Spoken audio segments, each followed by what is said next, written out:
जय हिंद फ्रेंड्स, साथियों, मेरे मित्रों, मेरे दोस्तों।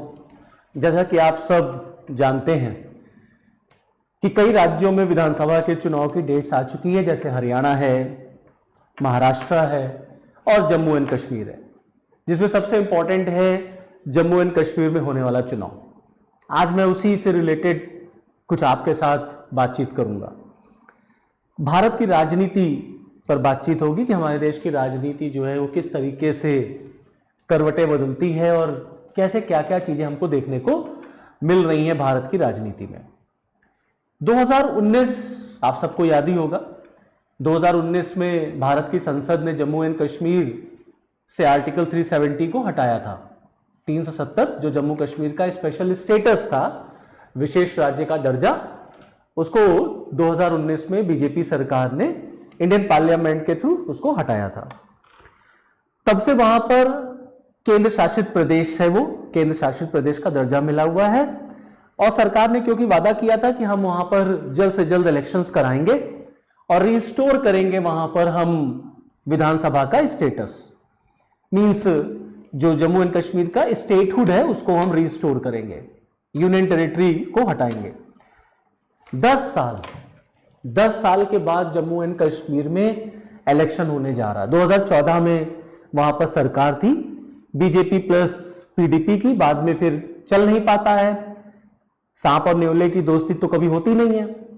एक बेमेल गठबंधन था, बहुत दिनों तक चला नहीं, सरकार गिर गई, फिर वहां पे राष्ट्रपति शासन लगा, बाद में राज्यपाल शासन लगा और कुल मिलाकर के, कहने का मतलब ये, कुल मिलाकर के वहां पर तब से लेकर के आज तक इलेक्शन नहीं हुए।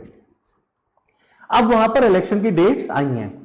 अब ऑब्वियस सी बात है, जब इलेक्शन की डेट्स आई हैं तो हर पॉलिटिकल पार्टी जो है वहां की, वो हर अपने प्लस और माइनस को देख रही है कि हमें किसके साथ क्या करना चाहिए, कैसे हम वहां का जो चुनाव है उसको हम जीत सकते हैं, किस तरीके से, मतलब क्या क्या करें हम कि जैसे वहां से इलेक्शन हम जीते।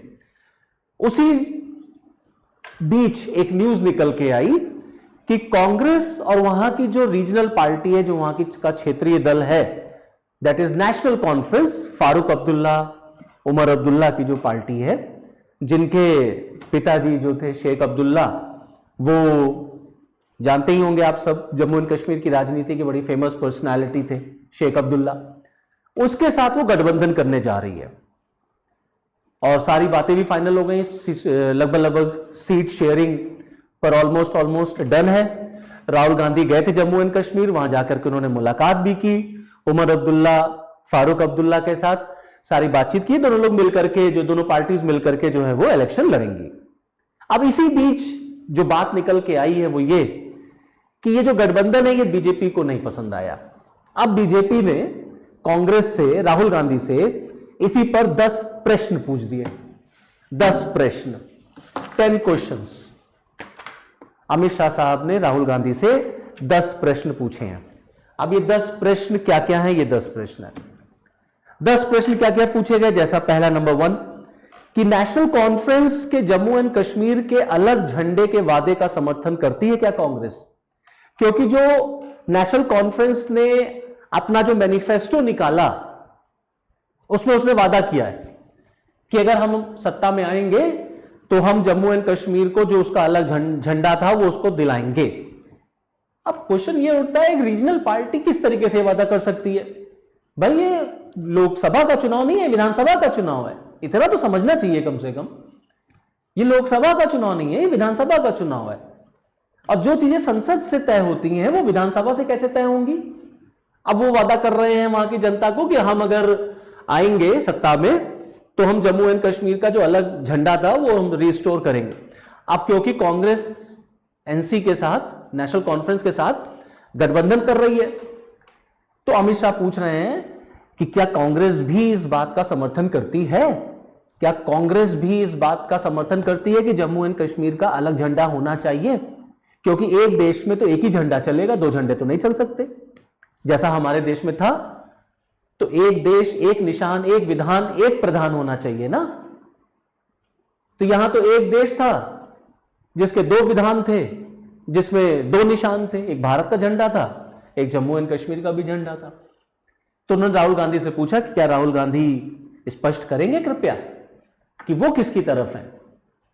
दूसरा प्रश्न जो उन्होंने राहुल गांधी से पूछा, क्योंकि नेशनल कॉन्फ्रेंस ने यह भी वादा किया कि अगर हम आएंगे तो हम 370 को वापस ले आएंगे, अनुच्छेद 35A को वापस ले आएंगे, मतलब जो स्पेशल स्टेटस का दर्जा था जम्मू कश्मीर को वो रिस्टोर करेंगे।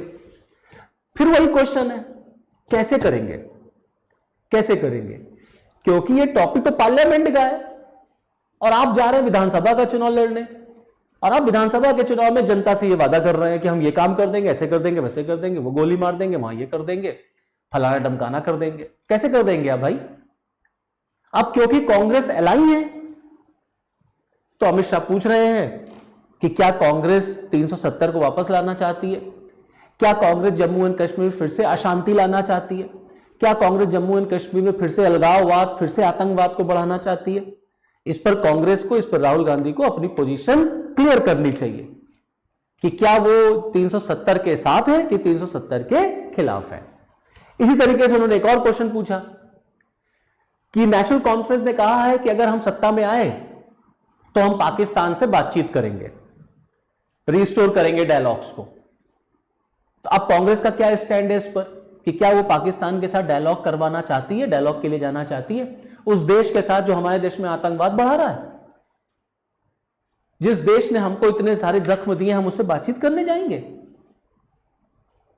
क्या बात करेंगे आप पाकिस्तान से? हम भीख मांगेंगे पाकिस्तान से? हम नहीं करते बात पाकिस्तान से, क्योंकि जब तक आतंकवाद बंद नहीं करेगा पाकिस्तान तब तक कोई बात नहीं होगी। डायलॉग और terrorism can not go hand in hand, बिल्कुल नहीं करनी चाहिए बात पाकिस्तान से। हम मरे नहीं जा रहे हैं पाकिस्तान से बात करने के लिए, और ना हमारे घर में खाने को कमी पड़ रही है कि पाकिस्तान के साथ हम बातचीत करें।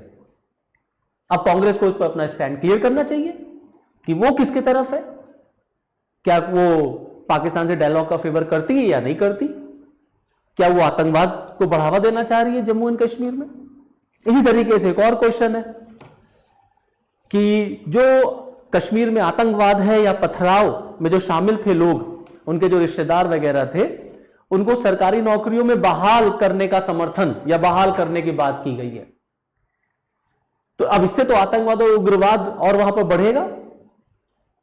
तो यह भी एक क्वेश्चन आ गया कि कांग्रेस इस पर भी बताए।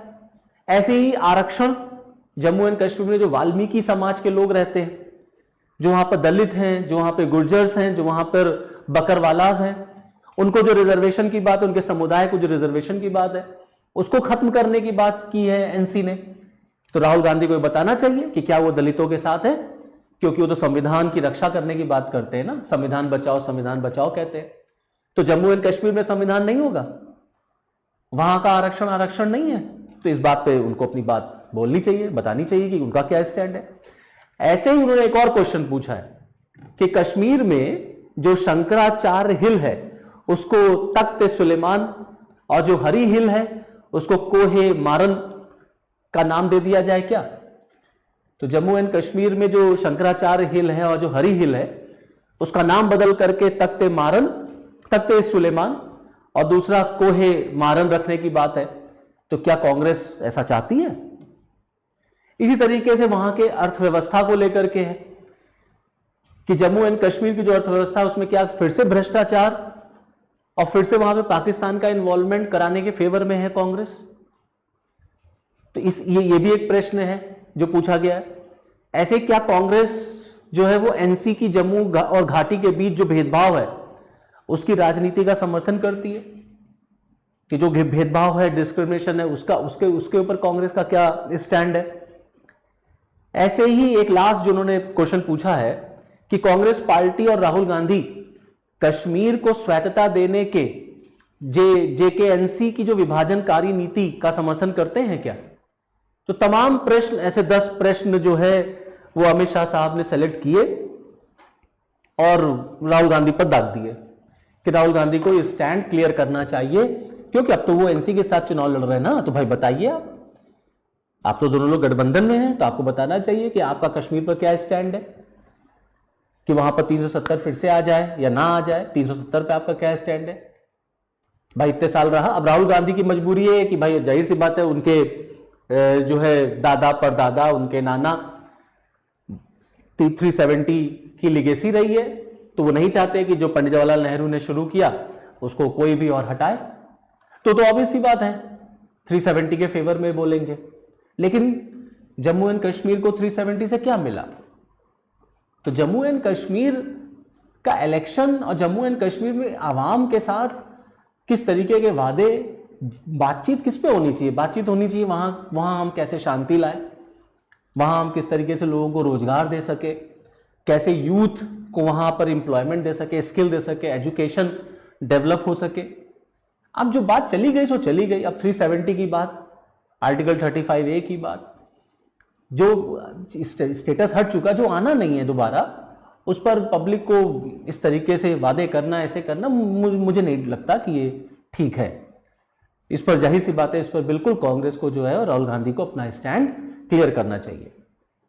और इलेक्शंस हैं वहां पे, इलेक्शंस होंगे भी। अब आगे देखा जाए कि वहां पर किसकी सरकार बनती हो किसकी नहीं बनती। हालांकि बीजेपी भी कोई दूध की धूली नहीं है। इसी बीजेपी ने पीडीपी के साथ गठबंधन किया था, महबूबा मुफ्ती की पार्टी के साथ गठबंधन किया था। आतंकवाद के मुद्दे पर खैर नई पटरी खाई, अलग अलग हो गए। और यही NC, National Conference, Farooq Abdullah, Omar Abdullah, यही लोग बाप बेटे जो हैं वो अटल बिहारी वाजपेयी जी की सरकार में गठबंधन में थे, बीजेपी के साथ मंत्री थे, मंत्रालय होल्ड किया था। तो मैंने आपसे कहा ना, ओपनिंग रिमार्क मैंने आपसे दिया कि इंडियन पॉलिटिक्स में कहते हैं ना, everything is fair in love and politics. तो भारत की राजनीति में भी सब जायज है। फिर आदमी देखता है कि हमारा फायदा किधर है, जिधर फायदा हो हम उधर मूव कर जाए। आज इनसे फायदा है तो इनके साथ गठबंधन, कल उनके साथ फायदा है तो उनके साथ गठबंधन। बाकी पब्लिक का क्या है? पब्लिक को तो जो आप कह देंगे, जो समझा देंगे, जो बता देंगे, जनता मानी जाएगी। फिर आप जम्मू कश्मीर में भड़का दीजिए लड़कों को, लोगों को, फिर वो आतंकवादी बन जाएंगे, फिर वो स्टोन पेल्टिंग करने लग जाएंगे। तो फाइनली हमें इस बात पर सोचना चाहिए कि कैसे हम वहां पर चीजों को नॉर्मल करें, कैसे जम्मू एंड कश्मीर में शांति आए, टूरिज्म बने, वहां की इकोनॉमी आगे हो, और कैसे पीसफुली वहां पर सबसे पहले इलेक्शन हो, जिससे कि वहां पर ये जो दिक्कतें चल रही हैं ये वहां पर खत्म हो सके। इस पे सारे दलों का फोकस होना चाहिए। जय हिंद।